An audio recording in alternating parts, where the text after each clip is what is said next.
Morning, brethren.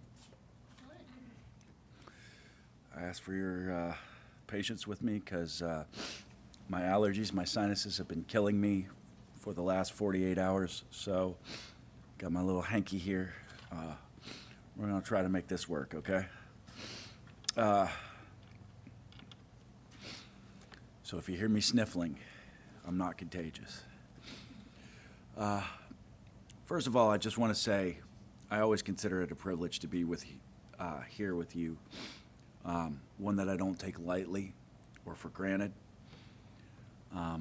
It's an honor to speak before God's people. And you know, when I give a message, it's never directed at any individual or group of individuals. It's almost, if it's directed at anyone, it's at myself. But today's topic was actually suggested by Sister Debbie, and I thought it was a good topic, so here we are. Debbie asked me to do a message about doubt. And immediately I thought about a couple of ways that I could go about looking at this. One would be about overcoming doubt. Another would be the intriguing question of whether doubt and faith can coexist. But as always, I asked God to give me the words to speak to you, and there was a whole angle that I didn't consider, and this idea came to me, so we're going to just jump right in. Turn to Genesis 32. Genesis 32, starting in verse 22. Genesis 32:22. This is the story of Jacob. Same night he arose and took his 2 wives, his 2 female servants, and his 11 children, and crossed the ford of the Jabbok. He took them and sent them across the stream and everything else that he had. And Jacob was left alone. And a man wrestled with him until the breaking of the day. When the man saw that he did not prevail against Jacob, he touched his hip socket, and Jacob's hip was put out of joint as he wrestled with him. Then he said, "Let me go, for the day is broken." But Jacob said, "I will not let you go unless you bless me." And he said to him, "What is your name?" And he said, "Jacob." Then he said, "Your name shall no longer be called Jacob, but Israel, for you have striven with God and with men and have prevailed." Then Jacob asked him, "Please tell me your name." But he said, "Why is it that you ask my name?" And then he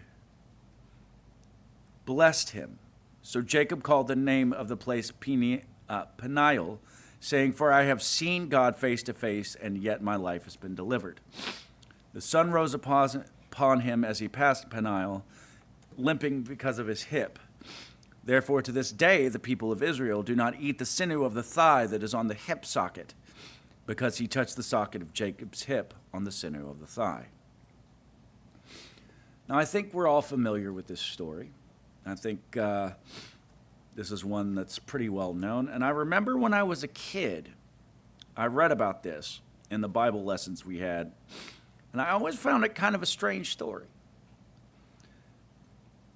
It's almost kind of a non sequitur, something that just sort of doesn't fit in the greater scheme of another story, which is the story of Jacob and Esau's reconciliation. But of course, brethren, when we look at it in context, it's actually an important turning point in Jacob's life, one where our God actually gave Jacob a new name, Israel, because you have struggled with God and man and have overcome. Brethren, do we ever wrestle with God? What does it mean to wrestle with God? How do our doubts and fears play a part in it? How do we overcome doubt, or can faith and doubt coexist? These are the questions I want to focus on today. Now, as often I do, I want to start with some definitions of words and phrases that will give us a familiar frame of reference. So doubt. Merriam-Webster defines doubt as to call into question the truth of, to be uncertain or in doubt about, to lack confidence in, distrust, or to consider unlikely. Faith. Well, we could go with Merriam-Webster, couldn't we? But I'm not going to, because there's really no finer definition than the one found at the beginning of the book of Hebrews chapter 11. So Hebrews chapter 11, verses 1 through 3 says, 11, 1 through 3, now faith is the assurance of things hoped for, the conviction of things not seen. For by it the people of old received their commendation. By faith we understand that the universe was created by the word of God, so that what is seen was not made out of things that are visible. Israel. The phrase means struggles with God or strives with God. In the Hebrew, it is the phrase Sarah im Elohim. But brethren, what does that really mean? Anybody here ever watched or participated in Greco-Roman wrestling? I see a hand up. Now, I'm not talking about the leotards flying off the ropes, WWE stuff, okay? I'm talking about the ancient art of grappling.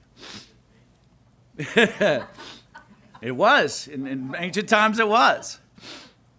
Now, you know, if you've seen Greco-Roman wrestling, that it's a test of strength, not only of the body, but of the will. The one who is the most insistent will win.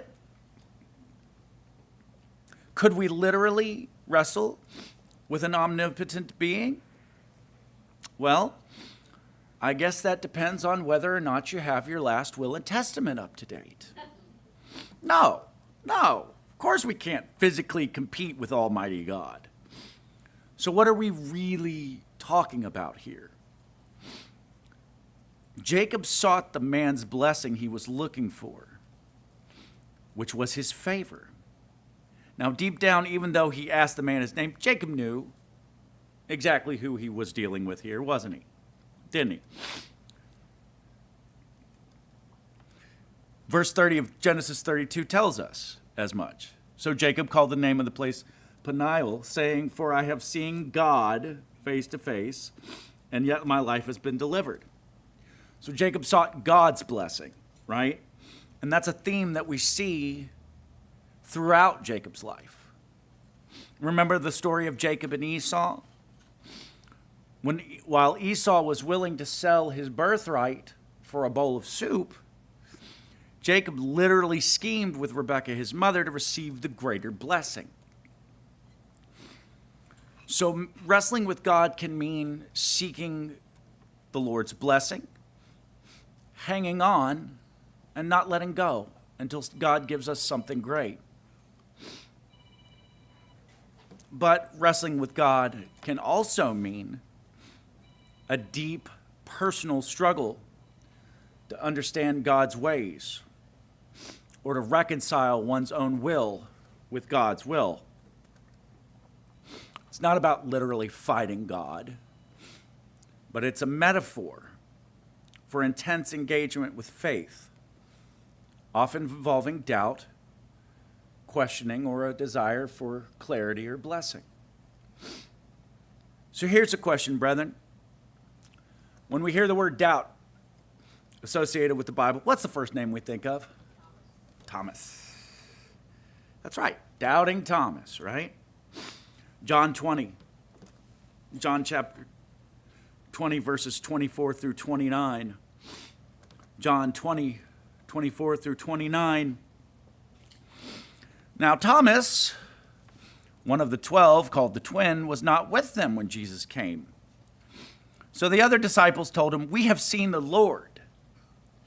But he said to them, unless I see in his hands the mark of the nails and place my finger into the mark of the nails and place my hands into his side, I will never believe. 8 days later, his disciples were inside again, and Thomas was with them. Although the doors were locked, Jesus came and stood among them and said, peace be with you. Then he said to Thomas, put your finger here and see my hands, and put out your hand and place it in my side. Do not disbelieve, but believe.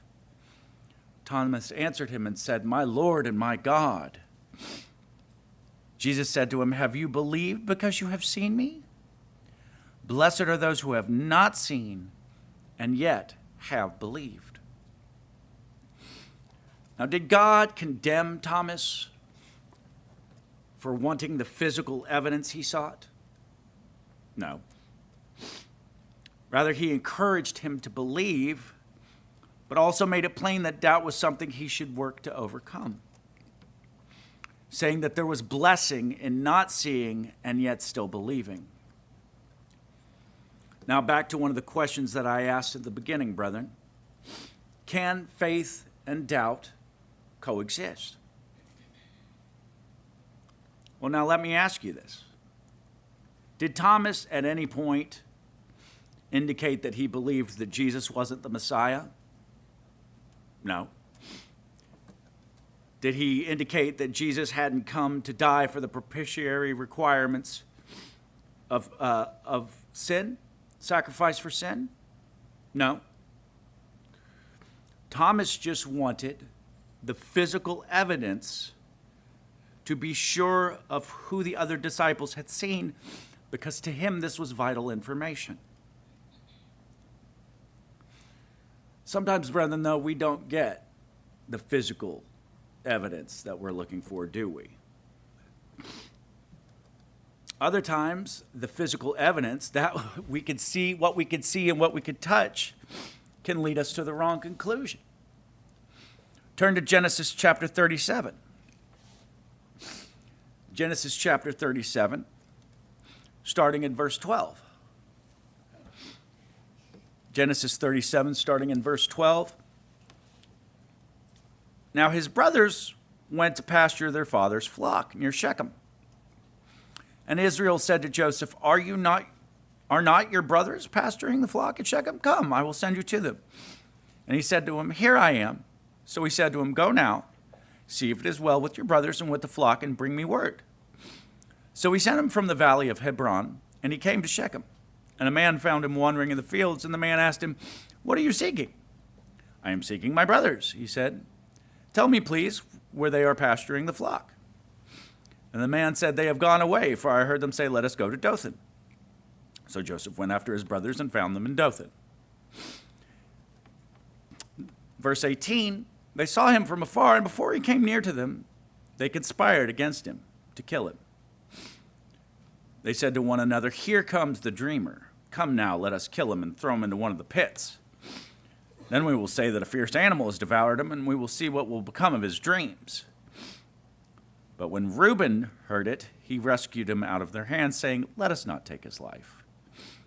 And Reuben said to them, Shed no blood. Throw him into the pit here in the wilderness, but do not lay a hand on him, that he might rescue him out of their hand to restore him to his father.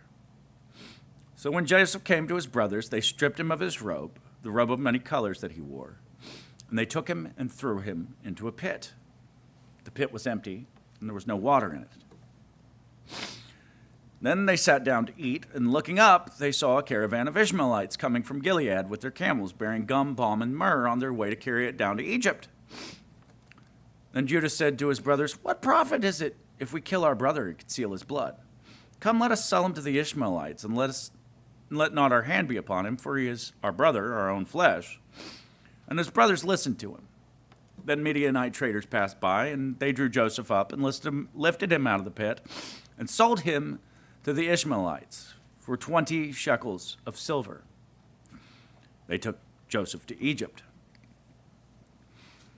When Reuben returned to the pit and saw that Joseph was not in the pit, he tore his clothes and returned to his brothers and said, The boy is gone, and where shall I go? And they took Joseph's robe and slaughtered a goat, dipped the robe in the blood, and they sent the robe of many colors and brought it to their father and said, This we have found. Please identify whether it is your son's robe or not. And he identified it and said, It is my son's robe. A fierce animal has devoured him. Joseph is without doubt torn to pieces. Then Jacob tore his garments, put sackcloth on his loins, and mourned for his son many days. All his sons and all his daughters rose up to comfort him, but he refused to be comforted and said, No, I shall go down to Sheol to my son mourning. Thus his father wept for him. Meanwhile, the Midianites had sold him in Egypt to Potiphar, an officer of Pharaoh, the captain of the guard. So Israel saw the coat of many colors, torn up, soaked with blood, and said, well, that's it. My son is dead. And, this wasn't in the days of CSI, y'all. This wasn't NCIS or Law and Order, right? Israel couldn't have the robe dusted for prints or sent to the lab for blood typing and DNA results. So I'm pretty sure if it had been us in this scenario, we would have come to the same conclusion, right? And that's the thing, brethren, about struggling with doubt, about wrestling with God. God has a perspective that we can't always see. He sees everything. He sees all the things that we don't. He knows people's hearts and their intentions. He sees obstacles we'll trip over, and he can make a way where there is none. That's why his will is always going to be best in our lives, and why it's so important that when we wrestle with him, that we struggle to bring our will in line with his. Because our doubts, brethren, our assumptions that our will or our understanding, what we think we know, can stand in the way of this, can stand in the way of God's blessing. Proverbs 3, 5-8, we're all familiar with this. Trust in the Lord with all your heart, and do not lean on your own understanding. In all your ways acknowledge him, and he will make straight your paths. Be not wise in your own eyes. Fear the Lord and turn away from evil. It will be healing to your flesh and refreshment to your bones. Now, remember how in the beginning of my message I said I thought when I was a kid that the scene where Jacob was wrestling with God didn't really kind of fit into the context, right? Didn't fit into the rest of the story. Let's go look again in the broader context. This time, let's read the whole chapter of Genesis 32. Genesis 32, starting in verse 1. Jacob went on his way, and the angels of God met him. And Jacob saw them, and he said, "This is God's camp." So he called the name of that place Mahanaim. I know I'm butchering that, but y'all know what it says there. And Jacob sent messengers before him to Esau, his brother, in the land of Seir, the country of Edom, instructing them, "Thus you shall say to my lord Esau, thus says your servant Jacob, I have sojourned with Laban and stayed until now. I have oxen, donkeys, flocks, male servants and female servants. I have sent to tell my lord in order that I may find favor in your sight." And the messengers returned to Jacob, saying, "We came to your brother Esau, and he's coming to meet you. And there are 400 men with him." Then Jacob was greatly afraid and distressed. He divided the people who were with him and the flocks and herds and camels into two camps, thinking if Esau comes to the one camp and attacks it, then the camp that is left will escape. And Jacob said, "O God of my father Abraham and God of my father Isaac, O Lord, who said to me, 'Return to your country and to your kindred, that I may do you good,' I am not worthy of the least of all the deeds of steadfast love and all the faithfulness that you have shown to your servant. For with only my staff I crossed this Jordan, and now I have become two camps. Please deliver me from the hand of my brother, from the hand of Esau, for I fear him, that he may come and attack me, the mothers with the children. But you said, I will surely do you good and make your offspring as the sand of the sea, which cannot be numbered for multitude." So he stayed there that night. From what he had with him, he took a present for his brother Esau, 200 female goats and 20 male goats, 200 ewes and 20 rams, 30 milking camels and their calves, 40 cows and 10 bulls, 20 female donkeys and 10 male donkeys. These he handed over to his servants. Every drove by itself and said to his servants, "Pass on ahead of me and put a space between drove and drove." He instructed to the first, "When Esau, my brother, meets you and asks you, 'To whom do you belong? Where are you going? And whose are these ahead of you?' Then you shall say, 'They belong to your servant Jacob. They are a present sent to my lord Esau. And moreover, he is behind us.'" He likewise instructed the second and the third and all who followed the droves, "You shall say the same thing to Esau when you find him. You shall say, 'Moreover, your servant Jacob is behind us,' for he thought, 'I might appease him with the present that goes ahead of me. Afterward I shall see his face, and perhaps he will accept me.' So the present pressed on ahead of him, and he himself stayed that night in the camp." Now on to verse 22. "The same night he arose and took his 2 wives, his 2 female servants, and his 11 children, and crossed the ford of the Jabbok. He took them and sent them across the stream and everything else that he had, and Jacob was left alone. And a man wrestled with him till the breaking of the day. When the man saw that he did not prevail against Jacob, he touched his hip socket, and Jacob's hip was put out of joint. And as he wrestled with him, then he said, 'Let me go, for the day is broken.' But Jacob said, 'I will not let you go unless you bless me.'" You see now the correlation between Jacob seeking the blessing, asking God for his protection from his brother Esau, and then wrestling with God, right? And Jacob said, "I will not let you go unless you bless me." And he said to him, "What is your name?" And he said, "Jacob." Then he said, "Your name shall no longer be called Jacob, but Israel, for you have striven with God and with men and have prevailed." Then Jacob asked him, "Please tell me your name." But he said, "Why is it that you ask my name?" And there he blessed him. So Jacob called the name of the place Peniel, saying, "For I have seen God face to face, and yet my life has been delivered." The sun rose upon him as he passed Peniel, limping because of his hip. And then we read the rest. Jacob was deeply afraid of Esau, right? And not for no reason, for good reason. He had stolen the blessing. Remember that the whole reason Jacob was even with Laban in the first place was that his mother thought that he would be safe from Esau there, right? Jacob prayed to God, asking for favor in both his eyes and his brother's eyes. And then we get to the part where Jacob literally wrestles with God, hangs on to get the blessing and the favor that he had sought. But Israel's transformative encounter with God didn't just result in the blessing he sought. It also left him a changed man. God left Israel, with a limp that he had for the rest of his life. When we wrestle with God, brethren, we don't come out the same. Not only that, but God's strength is made much clearer in the light of our weakness, isn't it?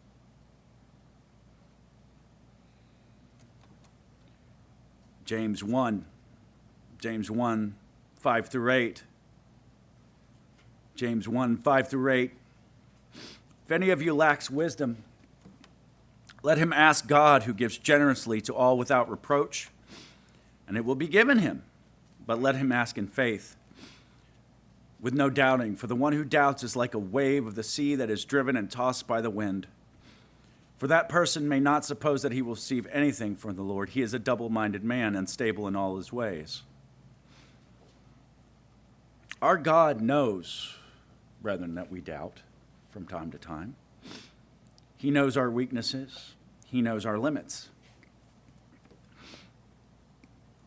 But he is a God that wants and expects us to overcome our limits, our doubts, our fears, our egos. When we doubt, it's important to remember that God has a perspective that we don't. And like Beth was singing in the song, he has plans for us that we can't even imagine. Turn to Jeremiah 29. Jeremiah 29, verse 11 through 13. Jeremiah 29, 11 through 13. For I know the plans I have for you, declares the Lord. Plans for welfare, and not for evil, to give you a future and a hope. Then you will call upon me and come and pray to me, and I will hear you. You will seek me and find me when you seek me. Brethren, this topic of wrestling with God, it's a deeply personal one for me. Because honestly, I feel like I've been wrestling with God my whole life. Through my active addiction, I wrestled with God. In my 10-year sojourn away from his church, where I thought I knew better than my parents and what I'd been taught, I wrestled with God. Brethren, my understanding, my will, it very nearly killed me.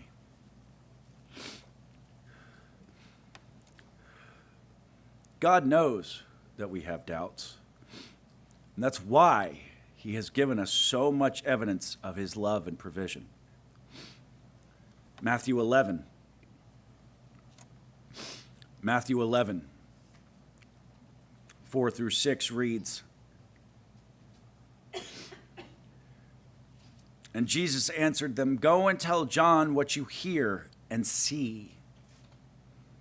The blind receive their sight, the lame walk, lepers are cleansed, and the deaf hear, and the dead are raised up, and the poor have good news preached to them. And blessed is the one who is not offended by me. Brethren, when we doubt, let me use I statements. When I doubt, when I wrestle with God, it's important to remember that I need to hold on, as Jacob, as Israel did. I must hold on to receive that blessing. We must overcome. And if we do, brethren, when we do, what do we have to look forward to? Romans 8, 18 through 25. Romans 8, 18 through 25. To me, one of the most beautiful passages in all of Scripture. For I consider that the sufferings of this present time are not worth comparing with the glory that is to be revealed to us. For the creation waits with eager longing for the revealing of the sons of God.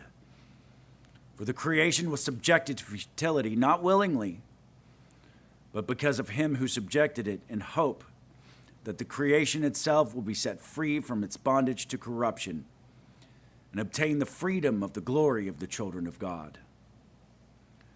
For we know that the whole creation has been groaning together in the pains of childbirth until now.